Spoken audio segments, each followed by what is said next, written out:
Welcome back. We are going to begin with the second part of tonight's program here. We have two elected officials here in the House to talk more about some of the issues you just heard, some of the issues that illuminate us about the state of the justice system here in America. I distinctly remember when I was working at ETV and ran a public affairs program, a weekly show, you had numerous story ideas run across your desk. I mean, by the hundreds each month. And so there was an awful lot of clutter, and it took a lot to break through that clutter. But I distinctly remember the day that a report landed on my desk from the Pew Research Project, and it was their project in the American states. And in 2008, the headline was, a blaring headline, 1 out of every 100 Americans is now behind bars. Now, in light of what we've just heard, that's not all that shocking based upon what we know. But at the time in 2008, that struck me as deeply uncomfortable. I mean, that was the kind of number statistic you would more associate with countries under authoritarian regimes, not America. And it was a landmark number. It was for the first time, 1 out of 100 Americans behind bars.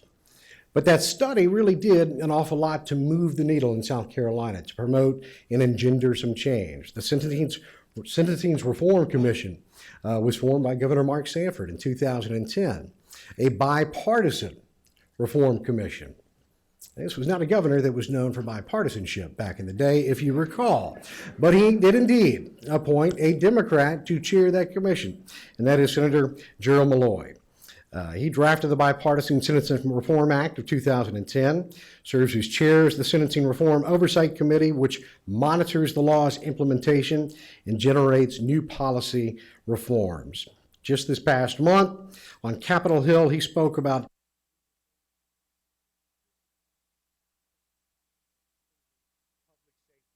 here in South Carolina. Ladies and gentlemen, Mr. Gerald Malloy.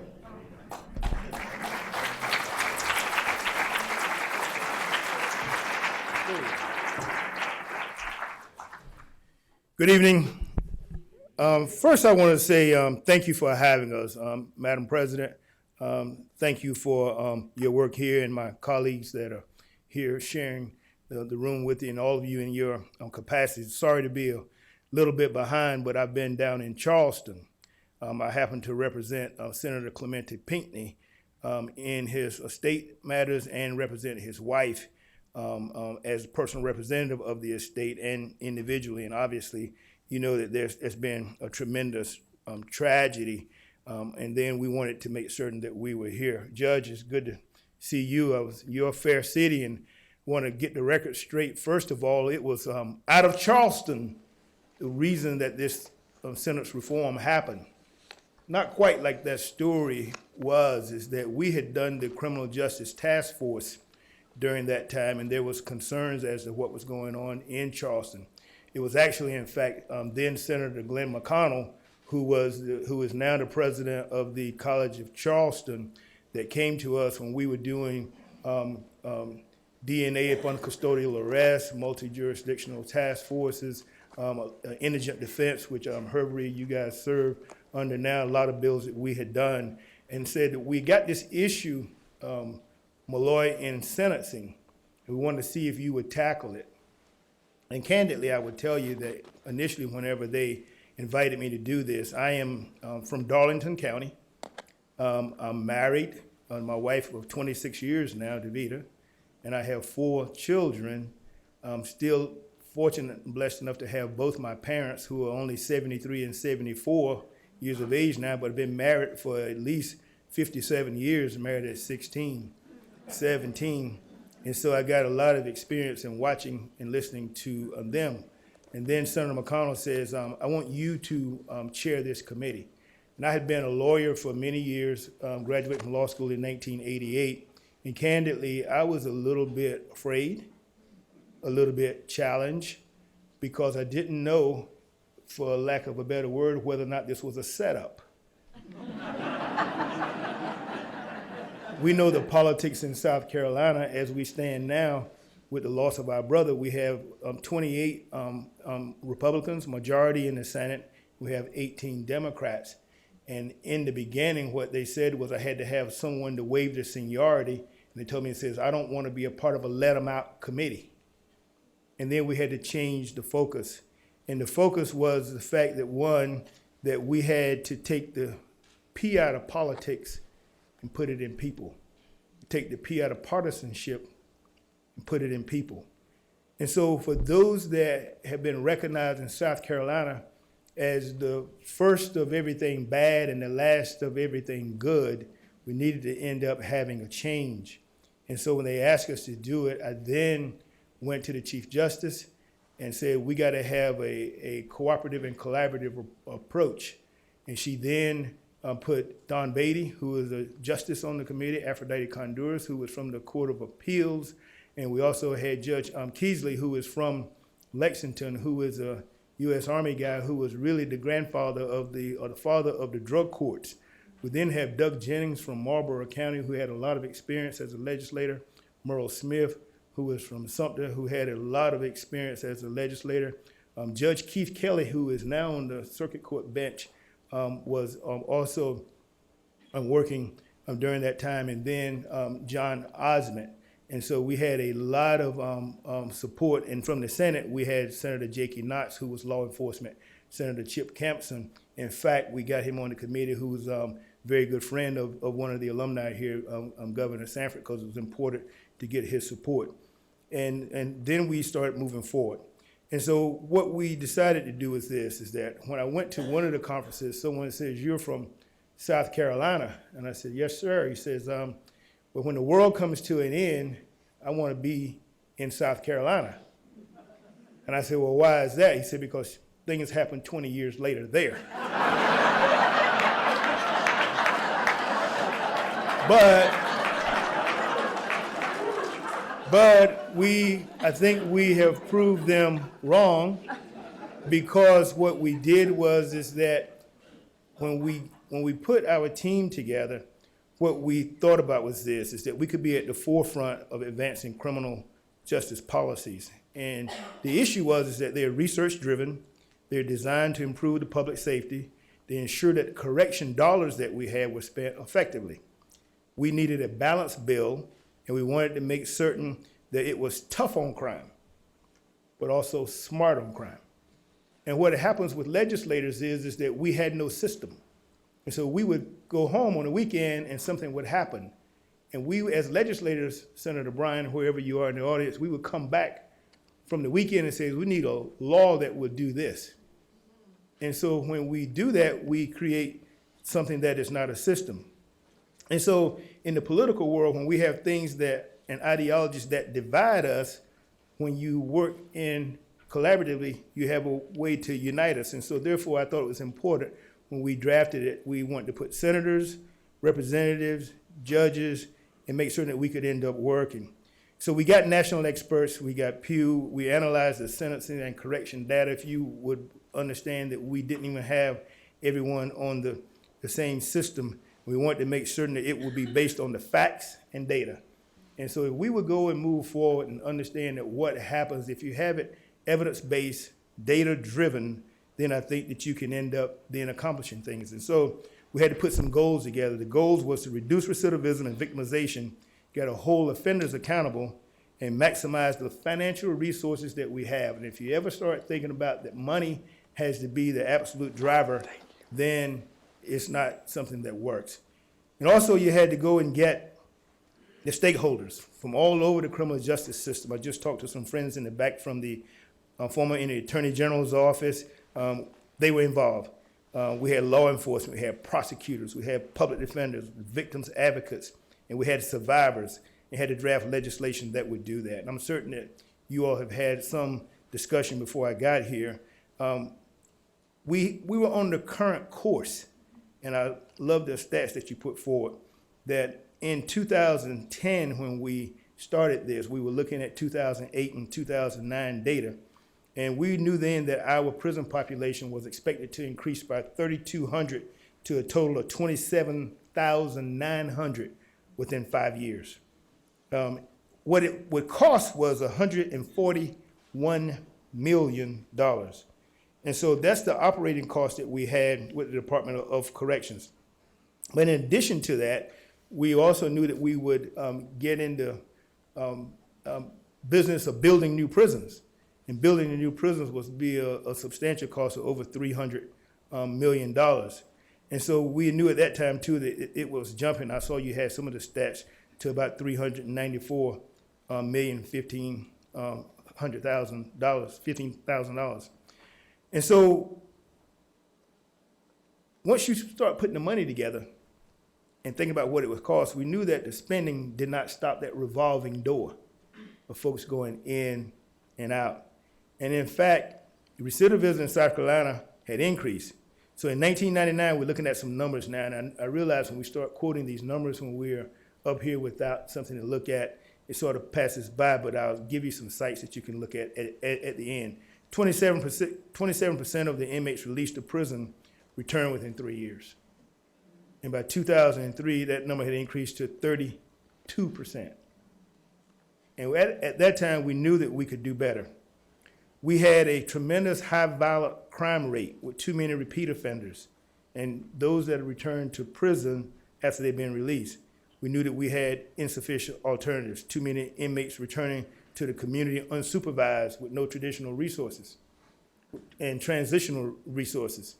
Many of you know, and probably didn't see this, Mr. Commissioner, it's good to see you here. It used to be what would happen is that they would release someone from Department of Corrections. And we call it that they got on a bus and they were dropped off to nowhere. And so, you gotta help them get an ID. You gotta end up starting to working on ways how you're gonna end up transition. And so some of these things were very simple. I would tell you one of the most important moments that we had was end up getting the governor on board with this. And so the committees are picked by the Judiciary Chairman, went down to his office, and Senator Chip Campson from Charleston and Director Osment convinced him to say this is something that we should do. And Newt Gingrich, who I don't quote very often, he said that, you're supposed to lock up bad people, but South Carolina locks up people that they're mad at. And I think that when we get to the point where we should be, is we have to recognize, one, that we are a rehabilitative and repentant society. And as one of my friends says, that in the earlier days when you pay the king's ransom, you get an opportunity. And so to satisfy all, we had numerous meetings, well over 30 meetings, divided them into 3 groups. Here's a hint. If you're ever in charge of a committee and you want to end up get a result, don't set up subcommittees. Put them in work groups and make them bring everything back to the table for everybody to vote on. The one that really was interested in, they were in charge of release mechanisms. And I know that the president has now going to visit a maximum security prison. Most of you never get a chance to go and visit a prison. I tell you, you should.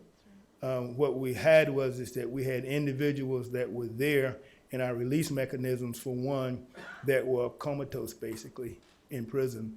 And one of the guys who's very conservative says, on the taxpayer dime. But then we went to other things, and I'll briefly just give you the structure without going into details, and I'll give you some numbers because I very much so want to end up telling you where we are now. In order to pass a bill over there, Solicitor Speaker Pro Tem Pope will tell you, he's a former prosecutor, is that you had to be tough on crime. And this bill that we had was tough on crime. So we added violent crimes that were not on the violent crime list. We had to restructure those drug offenses so that law enforcement could concentrate the resources on those that pose a large risk to public safety, such as trafficking. There's a big difference between someone that goes out there and sells drugs and a person that uses. And what we do know is that the war on drugs that we had in the early 80s did not work. And so what we have is that the disparate treatment that we've had in crack and powder cocaine is a problem. We know that those that go into the social ills in our society, and we wanted to make certain that we could sort of equalize that. When I talk to the folks in Washington, I tell them, you guys got low-hanging fruit, you got sentencing guidelines, there's a way to end up addressing that. And so the people that are using, they need treatment. And so the thing is that that's the thing that we have to end up working on. The other thing that happened is that we had to increase restitution limits for crime victims. The victims are critical part of this. They got to be made whole. And we got to tailor the sentences to end up fitting the crimes. We had to mandate reentry supervision so that defendants do not max out without supervision. Many of you know that somebody would get to a point and they say, you know what, I'm just going to do my time and max out and then walk out of here. No, we want them to get some care and stuff before they end up getting out. And then the parole decisions had to be based on objective criteria, including evidence-based assessment. Look at the criminogenic factors that are necessary. So we had a overall all-encompassing bill, and we had to look at the triggers. And you say, well, how did you change? How did you make it change? Well, you got to do like everything else. You got to figure out where's the problem, how do you address the problem? And so I would tell you that we had probably 44% of those that were incarcerated in the Department of Corrections in the state of South Carolina were incarcerated for 18 months or less. 46% of those individuals that were incarcerated were for felonies, were for Class F felonies, which is the lowest felony that there is. And those are negotiated down. And so the ones that were controlling the prison population, let me tell you what was the number one folks is in the prison population. Get this, controlled substance offenses. Those were those low-level drug offenses. Then burglary 2, non-violent. So you have a burglary first offense, they negotiate it down to a burglary 2. They're in there for a short period of time. And then guess what? Get this one, forgery, bad checks, insufficient funds. And then here's the one that was a real kicker. One of the third or fourth largest incarcerated offenses in South Carolina during the time, driving under suspension, non-DUI related. So what you have is that you have a third offense or greater will have mandatory sentence, and then one behind that, shoplifting. And so we had to end up changing. And so where are we now? One of the interesting things is that when the judge holds court, you know, it's that revolving door. People plead guilty, you have trials, people go to the Department of Corrections. What we had in South Carolina, we had about 3,200 offenses that had come in, and a lot of those had 24% of those folks that had been into that prison during that time were for technical violations on revocations of probation. You know what a technical violation is? 66% of those were technical violations. Telling the agent the wrong address where you were living at, not getting a job, failing a drug test, you know, those kind of things that they could end up handling. So they were going back to jail. And so I'll go ahead and finish because I know that we need to end up talking some. Let me just give you some numbers, and I'm just going to run over these really quickly. The average daily prison population since we've implemented this has declined 9.5%. I know that the numbers that they have are somewhere in the 21,000. It's less than that now because you continue to have the releasing. The prison population is now 22% lower than what even we had projected. The number of nonviolent inmates have declined by 30%, while the number of violent inmates have increased 6%. So what we decided was that we're going to reserve our prison space for those individuals that were perpetrating crimes on individuals. What we changed was the laws as it relates to property crimes, made certain that we increased the restitution. We had we had conditional discharges, administrative surcharges for low-level Schedule 1 offenses, and wanted to make certain that we can continue to have ways that folks could end up having sanctions where they could end up avoiding having to use up court time and Department of Corrections time. So the annual admissions have decreased 27%. The annual admissions of nonviolent offenders have declined 31%, while admissions of violent offenders have declined 4.3%. We have closed 2.5 facilities. Folks, that's real savings here in the state of South Carolina. And according to the FBI statistics, between 2010 and 2013, that's when we have ended up having the data. The violent crime rate declined 16%, while the property crime rate decreased 7%. So crime rates are going down. And so 2 other points, and then I'll end up moving because I'm interested in your questions and interested in having this discussion. The share of probationers who successfully completed their periods of supervision have increased 12%. The share of parolees who successfully complete their periods of supervision has increased 9%. Number of offenders who had their probation parole revoked for condition violations have decreased, get this, 46%. I feel like I'm a cheerleader. I was a cheerleader when I was in college at USC. The number of offenders who have had their probation or parole revoked for new crimes has decreased 17%. And the use of administrative sanctions, which is what we have, so they want to come back in front of a judge, the use of those sanctions have increased 51%, and that's what we really want. And so we started having the offenders who have earned compliance credits while on probation or parole, allowing the offenders to shorten the periods of supervision, has increased, get this, 261%. And so where are we? I'm not sure if anyone has mentioned the studies that have been done, but the state correctional savings from this bill right now is about $18.7 million, in addition to avoiding the cost of not housing 6,000 inmates who were projected to be in prison. The total available reinvestment savings from law into the public safety improvements amounts to about $6 million. And if you have a chance, read that Clemson study of economic community development. Professors, I know y'all have seen that. It's estimated that the law has resulted in 982 new jobs, $37 million increase in the state's gross product and other benefits. And according to the study, individuals who were diverted away from prison under the law created, they benefited by obtaining employment and contributing to this state's economy. So we got an opportunity to turn those that were tax burdens into taxpayers. And what we have done now is that is say, you all need to take a victory lap. There's still work to be done. And I'm certain that we'll talk about that some, because I have some ideas to know where we're going. I do have a cleanup bill. It's been languishing over in the House and the Senate for about 4 or 5 years now. But we're proud of the fact that we've got some numbers out now that we're able to end up showing. We're going around the country and talking about it. I would say that there is a lot of work that can be done. We got to end up reinvesting. One of the things that we have now is a Sentencing Oversight Committee. I've had the opportunity to chair every committee I've been on as it relates to sentencing since I've been over there. We recommended that we put the money that we're saving back into the management, back into probation. Unfortunately, we have not done that. And what we need to know is that we are creating an environment that is more difficult with maximum security folks. And so we got to end up having more management in the prison system, because of those individuals that are there becomes a more of a dangerous place. And so we have some recommendations from our oversight committee that we're about to sunset that we're going to end up trying to implement. And we have certain percentages that we're supposed to end up trying to put money in. The danger in everything is that you have to feed the system. You got to make sure that you support probation and those folks that are out there, because they need to have less folks managing it.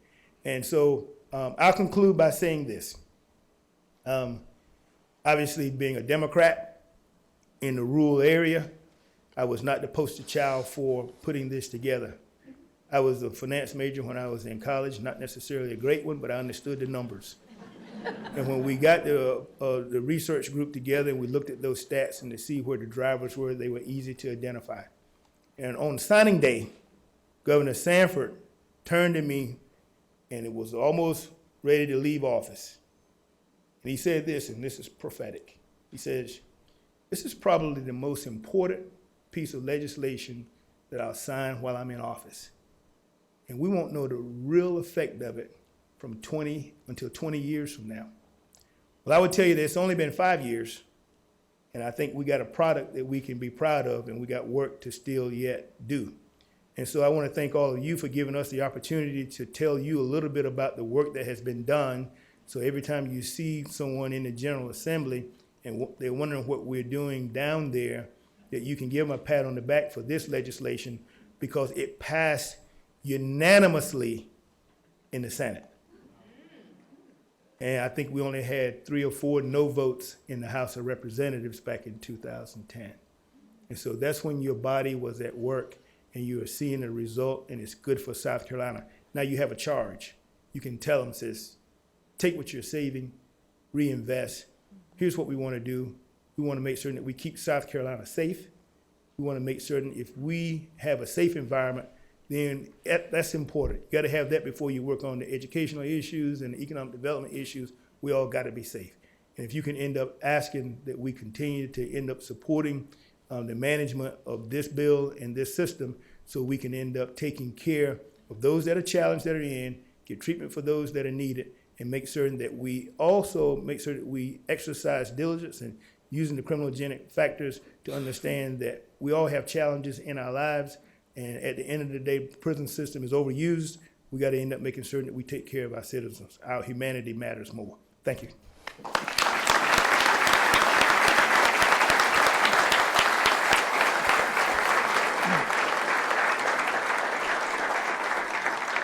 Sit right there in the middle, Senator. That was more than 10 minutes. Give or take. 10 Senate minutes. That's exactly right. The deliberative body, right? Please welcome Representative Tommy Pope to the stage. His background and career as a solicitor in both York and Union counties. Representative, you've watched law enforcement, justice system very closely throughout your life. As you watch the slides of the presentation we had earlier, and you think about your views upon the justice system over time, have they changed substantially? Have they moderated to any degree? Or are they still the same when you first started out? I think 25 years personally, ago? I came from a law enforcement family. My father was sheriff in York County. Back then, it was the old days when they had a slapjack. He was known as Big Albert, and there was a reason he was big. And I learned that. I learned about police brutality as a child, but I'll leave that one alone. But when I ended up working at SLED, and then when I became prosecutor, one of the things that we came in, it's kind of like Gerald said, you come in on law and order. Came up on cleaning up the backlog. We had the worst backlog in the state. We were able to change it around. But it was really after I'd been there a while that I saw that I could keep doing this forever. They'd arrest people. I could send people for life sentences or long drug sentences forever. And we actually started a drug court. And if I had tried to start a drug court when I first walked in the door as solicitor, I don't think it, if that'd been my campaign platform, I don't think it would have flown. Non-starter. Right. And we're talking about a diversionary court. That's exactly right. It's focused on treatment, but and it's kind of like what Senator was saying, you focus on the violent crimes and incarcerating those, then people, the voters, the citizens are more willing to see alternatives in other areas. They want to know you're doing the job, but they're willing to see alternatives in other areas. So it kind of changed my mind, because I thought at first, I used to work narcotics, I thought drug courts just you have more court at night and you prosecute more drug dealers. But, it was different. It was treatment, and it makes a difference. And we've got to take that kind of approach, and I think that's what these guys were doing. I was so excited about it, I quit being solicitor. I heard Gerald doing the Lord's work, and I ran for the House in 2010. I can't believe that he's only been there 5 years. Well, Senator Malloy, one of the politically fascinating things about the Reform Commission, to me, in my mind, there's a number of intractable public policy issues in South Carolina that we've been talking about for years. Reforming education. This has been going on for 20 years. We can't even agree on how to fix our roads these days. That's a major issue. But on this one particular topic, one that's fraught with political frailty, when you talk about being soft on crime or tough on crime, it moved with lightning speed. It moved on both sides of the aisle, and there was so much support. What do you think it was that got so many people on board so quickly? Because it was right, first of all. I think that if you can identify the problem, then you got enough smart people that can help you with the solution. And I think that one of the things that's difficult in the political world is that, you got to have someone that will lead it through. And you have to minimize yourself and bring your other teammates around. And so I think that the evidence-based approach, the data being data-driven, I think that was key. I think first that we had to make certain that, one, that we get all the stakeholders involved. And candidly, on this situation, we made the rounds. I went and sat down with the Attorney General. I went and sat down with the Chief Justice of the Supreme Court. Went and sat down with the victim's advocate. And then Pew gave the expertise that was necessary, so everyone put the resources there. And we got a chance to go in for a 2-day conference weekend we sat down and we heard from the great, from the experts all over the country. We made certain that everyone came forward and understood that we had this problem. We decided then that we were gonna have the approach, we were gonna be exhaustive with it. And I tell you, there was 30 meetings or so, and we invited all the stakeholders in. Communication is the real key. It was important to get defense lawyers and prosecutors together. It was important to get victims and those that were in prison ministries and even those that were defending those that had perpetrated crimes. We had to get them all in the room.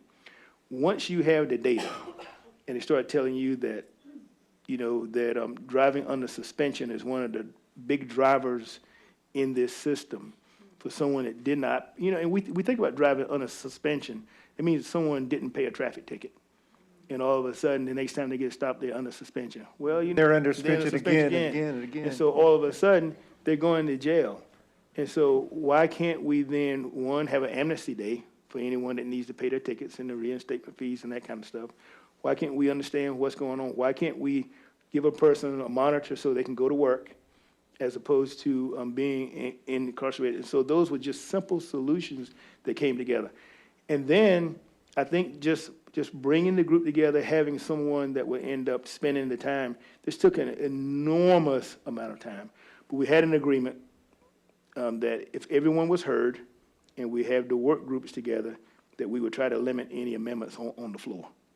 And as you all saw, have seen, that anytime you start having amendments that come on the floor, it can go in a whole nother direction.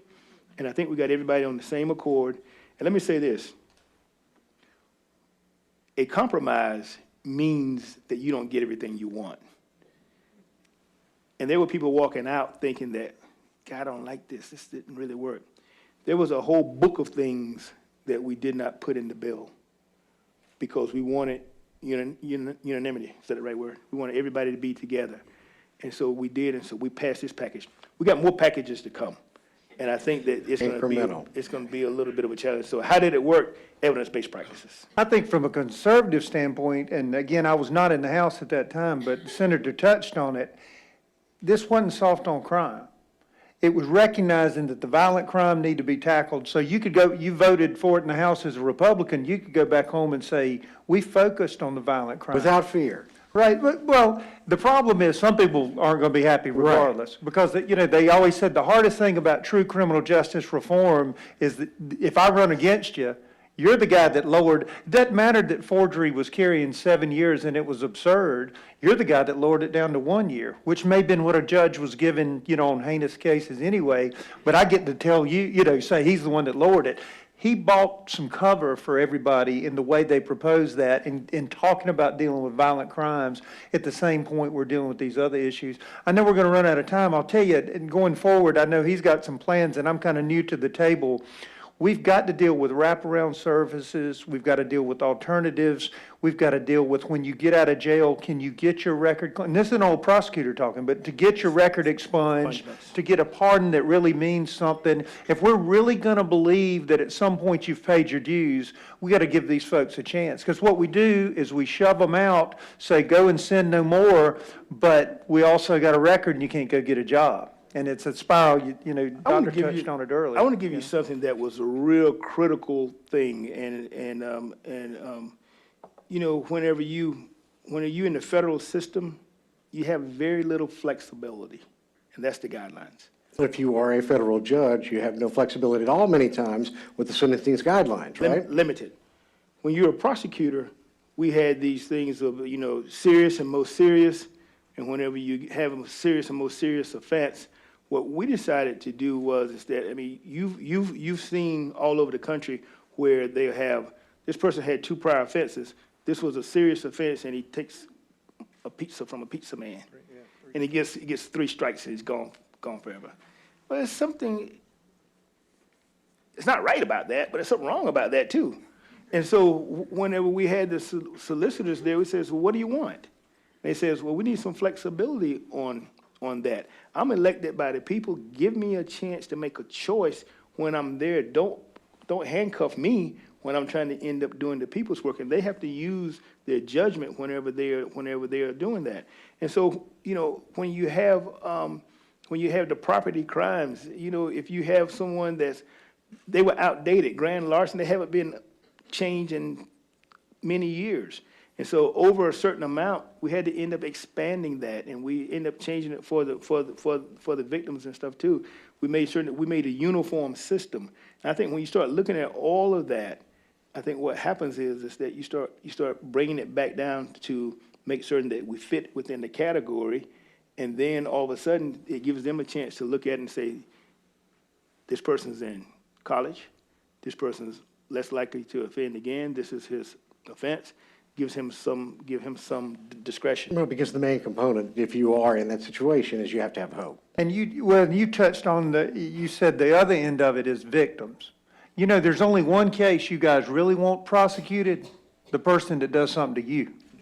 And I can tell you as a prosecutor, the hardest time, because I can sit here and be reasonable, but if it's your house that was broken into, I said, if the worst thing ever happened to you is somebody cutting donuts in your garden, then you want that guy to get the death penalty. You know, you'd appreciate I'm prosecuting rape cases and murder cases, but you want that one. And we as a society have got to get around, because the way I think you do it, again, from the Republican side of the room, is you make it about dollars. You know, you talk about the money you're saving because, you know, I want everybody to go to jail, you know, that's offended me. What did you say earlier, that Newt said that it's the people we're mad at that go to jail? You want them to go, but the truth is, I don't want to pay for it. So if you can figure out how people dial in that we got to do something about violent crime, but the rest of them, we've got to have alternatives to have them to succeed, then I think that's money well spent. And I heard Gerald talking about Well, plowing the money and back in. let's not forget that many of these conversations began right after the financial crash of 2008. The state was going through a massive budget issue, and they were having many, many conversations about where do we cut? Where do we cut? And corrections was one of those that was targeted right off the bat as one for reform. Corrections was always low-hanging fruit to address it. I mean, if you go to one of the meetings, you'll see exactly what happens. But here's to Speaker Pope's comments. We added like 22 crimes to the violent crime list. And so when you hear that, that is significant. We had to make certain that, one, that we fixed the assault and battery statute. We had to fix it again this year. What you see in the news a lot now is the attempted murder. Okay? We didn't have attempted murder then. And so, candidly, what happens is we're in the committee. We said, North Carolina has 30 years and Georgia has 20 years for attempted murder. What do you want to do? And then there was a discussion. And the guy who was a law enforcement guy says, 30 years. And the other guy says, 20. And so all of a sudden we said, okay, if you get that, we need to fix something on this YOA.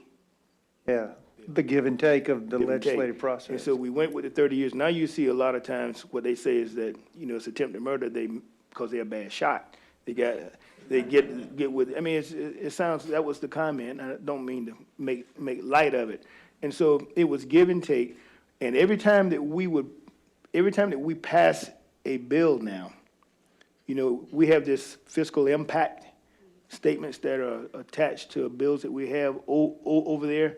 What I got them doing in this bill is they're supposed to get a prison impact as to how much this would trigger the prison population once this bill is passed. So you will end up seeing, like, they have this thing categorized. If you would look at Brian Sterling's reports, he's the director of corrections now. He's doing a really nice job.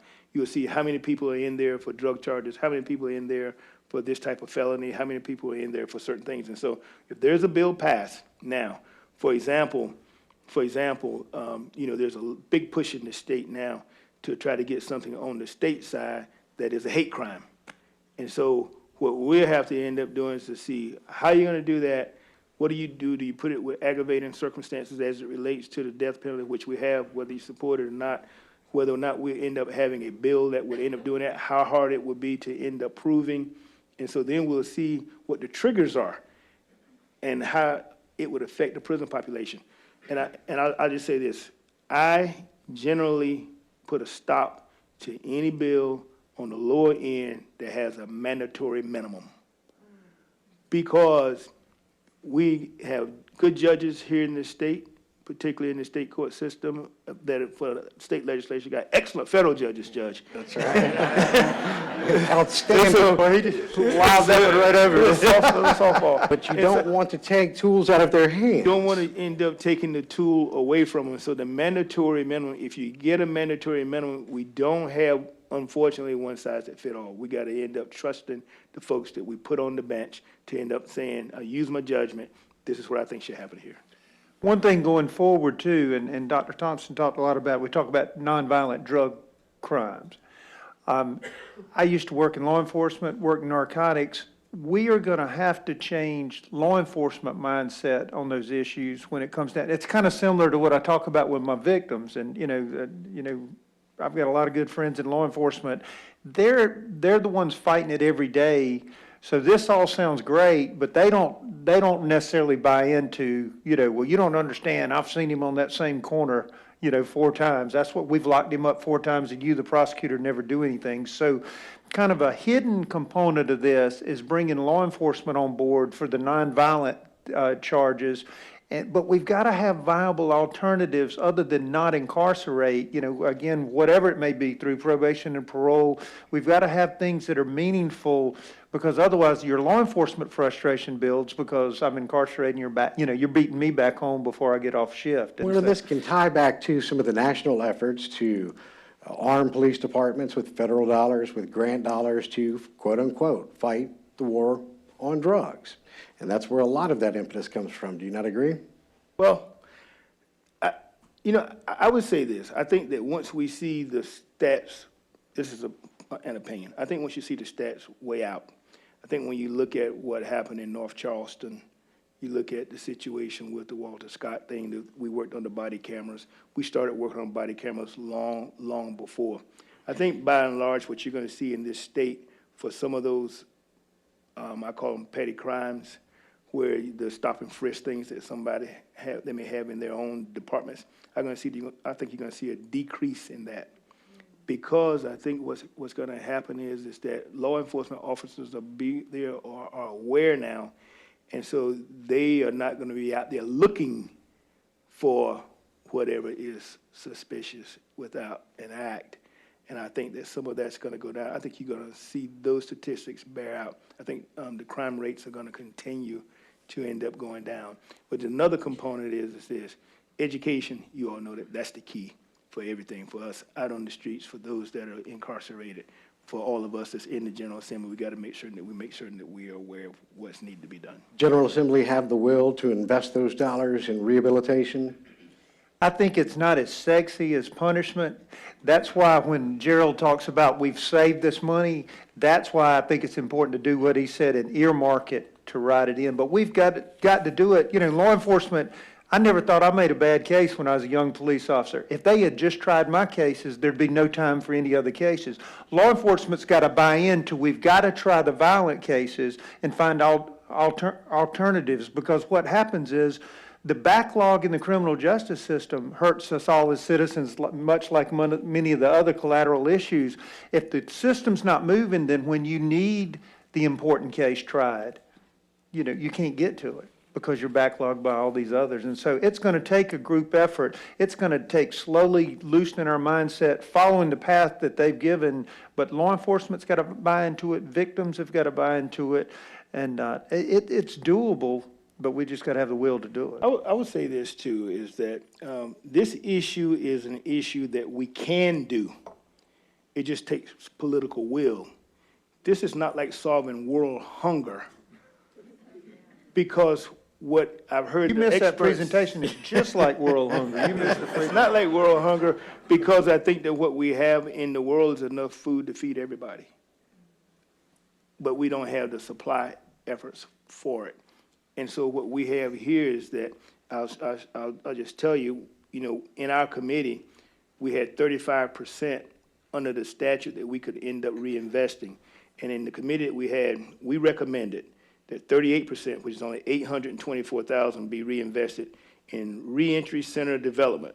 What it does, I'm reading, to provide higher risk offenders with intensive and specialized treatment and job placement in centralized setting, and to provide services to incarcerated offenders by completing the risk and needs assessment and reentry plan prior to going into the community. We also recommended 44% of that money to be reinvested to establish these specialized caseload agents to manage the high-risk offenders as we increase the maximum security guys, those that are incarcerated. And then finally, we had a certain percentage that we wanted in the development of the probation, pardon, paroles, their internal capacity, because they're going to have to be able to provide treatment service to offenders and got to be able to service those folks that are out there. Unfortunately, the General Assembly, now we have not reinvested that money. And all it takes for it to look terrible for us is that someone who is out there that has an aberration. And so what we want to do is make certain that that we can manage those that we have. These probation agents that are out there, I make the case for them, they are taking care of a lot of people.